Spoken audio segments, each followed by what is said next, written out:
guys, andito na naman si Mama Diyos Santo kasi ay magluluto tayo ng ginataang laing with tulingan. So tara, samahan niyo muna ako magharing.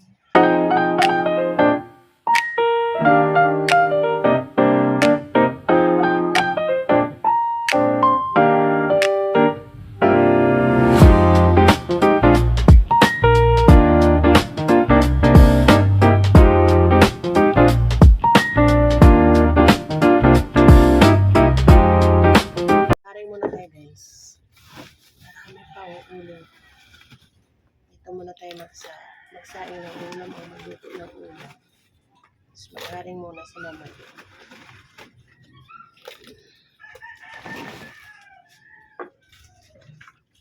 Pintina, lagyan natin ng ulam. Malimlim ang panahon eh. Na ano yung kaulapan. Umuulan tapos biglang hinto. Isa lang ko muna yung pagkain ng aso. Ano ba yun na yun?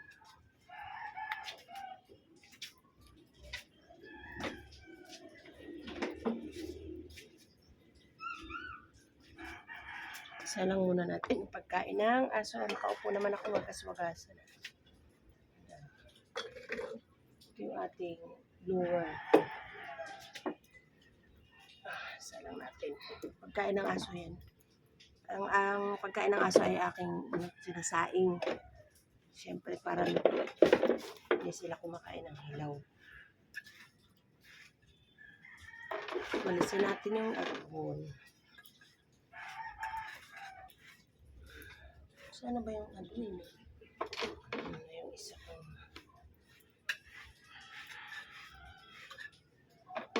Yan. Gagataan ng laing or gabi. Ayan. Kakaunti na lang pero kasi hindi naman mahilig yung mga anak ko kumain ng mga gulay-gulay. Lalo na pag mga ganito. Ako sa mga anak ko, mga arte sobra. Ayan. Pero hindi ko naman ubusin yung paghalo. Isang peraso lang siguro. Tama na yan. Prituhin ko muna.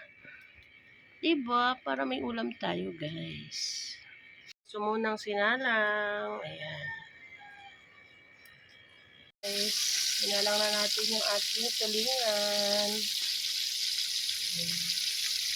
Ng mga kailangan natin. Sibuyas. Ayan. Sibuyas.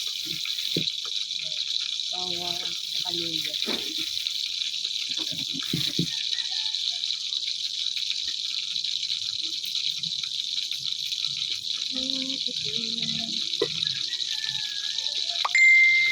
Ay, saka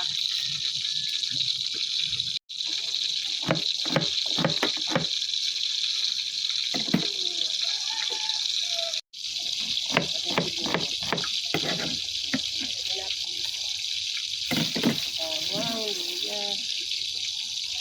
Luya natin, pwede pa, lumayaban pa.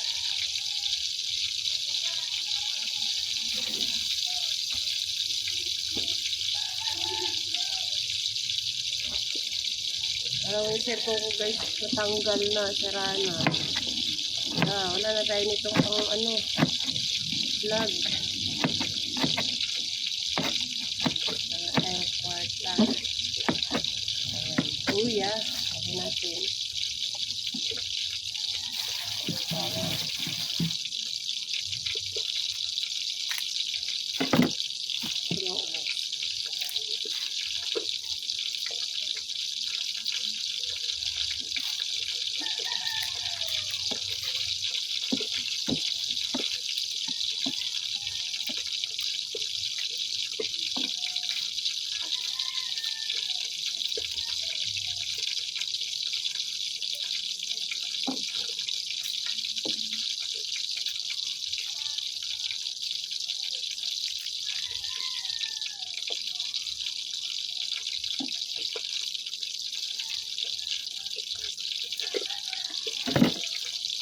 Tulingan na rin ito.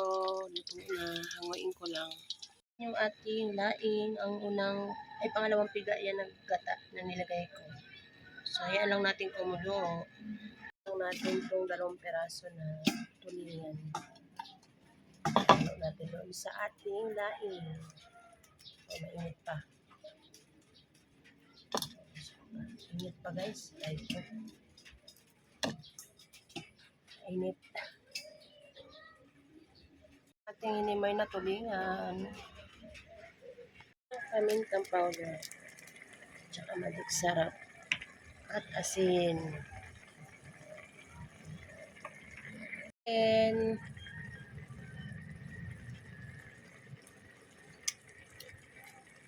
ayan, okay na siya.